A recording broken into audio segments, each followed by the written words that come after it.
नमस्कार, मैं हूं सैयद सुहेल और आप देख रहे हैं आपका नंबर 1 शो ये भारत की बात है। होगी देश की हर बात, दिखाएंगे आपको देश और दुनिया की तमाम बड़ी खबरें।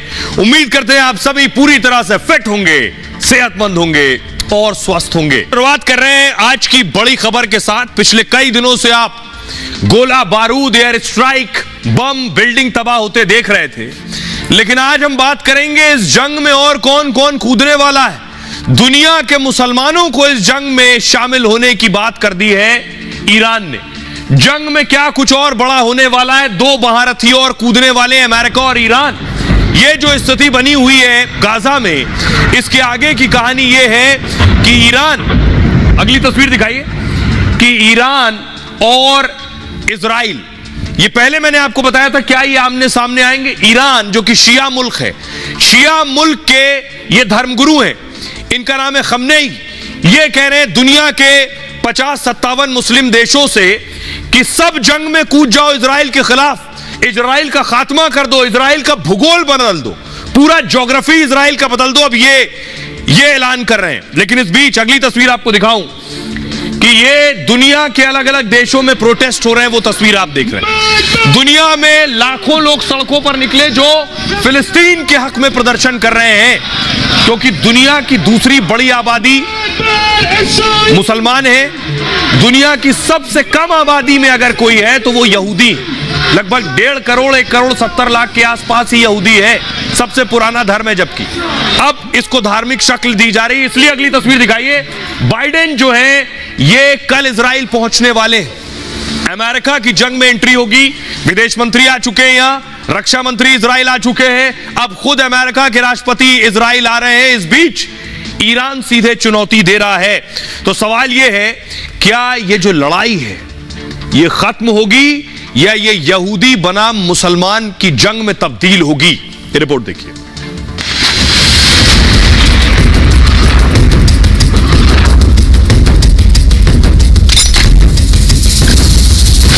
इजराइल और हमास की लड़ाई अब धार्मिक जंग में बदल गई है। इस जंग में दुनिया की बड़ी बड़ी परमाणु शक्तियां आमने सामने हैं। ईरान अब सरेआम धमकी दे रहा है, वो मुस्लिम देशों को एकजुट कर रहा है और खुलकर ऐलान कर रहा है कि हमास पर हमले नहीं रुके तो इजराइल का भूगोल बदल देंगे, दुनिया के सारे मुसलमान जंग में कूद जाएंगे।